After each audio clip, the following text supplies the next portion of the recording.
বৰ্তমান কালত ইয়াৰ বৈজ্ঞানিক ৰূপত পালন আৰম্ভ হ'ল আৰু ইয়াৰ জৰিয়তে বহুতে নিজৰ জীৱিকাৰ সন্ধান আৰম্ভ কৰিলে।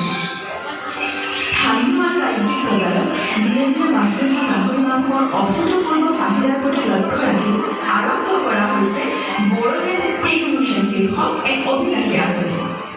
এই আঁচনিৰ অধীনত আগন্তুক ৩ বছৰৰ ভিতৰত প্ৰত্যেক দিনে মুঠ ১ লাখ কেজি গাহৰি মাংস উৎপাদনৰ লক্ষ্য স্থিৰ কৰা হৈছে।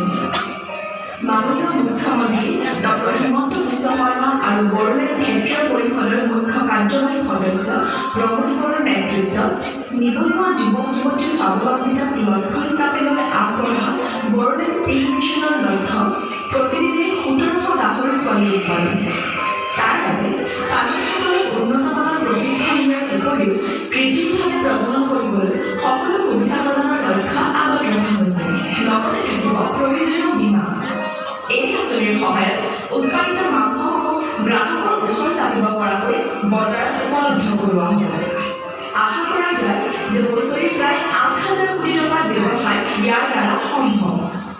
প্ৰায় ৩০,০০০ পৰিয়াল এই আঁচনিৰ দ্বাৰা পোনপটীয়াকৈ উপকৃত হোৱাৰ সমান্তৰালভাৱে গাহৰিৰ আহাৰ আৰু কেঁচা সামগ্ৰী উৎপাদনৰ দ্বাৰা প্ৰায় ২০,০০০ পৰিয়াল উপকৃত হ'ব।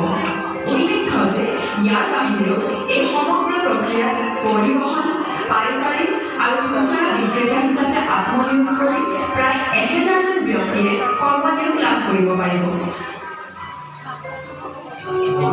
মিছন এইটো বড়োলেণ্ডৰ কাৰণে এটা মিছন হয় আৰু এই মিছনৰ দ্বাৰা আমাৰ বড়োলেণ্ডৰ প্ৰায় ৩০-৩৫ হাজাৰ ফাৰ্মাৰসকলক আমি সামৰি এটা পিগেৰী ইণ্ডাষ্ট্ৰীটো এটা ডাঙৰ ইণ্ডাষ্ট্ৰী হিচাপে গঠন কৰিবলৈ গৈ আছোঁ।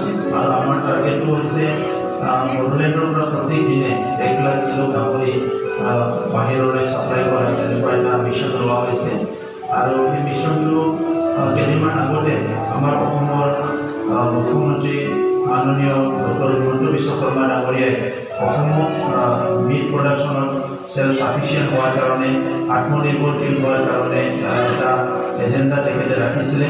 আৰু ইয়াৰ লগতে সংগতি ৰাখি তেখেতৰ গাইডেন্সত আমি বড়োলেণ্ডত আমি এই মিছনটো লঞ্চ কৰিবলৈ লৈছোঁ।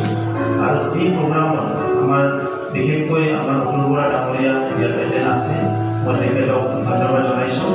আৰু আমি আশা কৰিছোঁ যে এই মিছনৰ দ্বাৰা আমাৰ অঞ্চলৰ অৰ্থনীতিটো আমি আগুৱাই লৈ যাব পাৰিম। এইটো এটা লাইভলিহুড মানুহক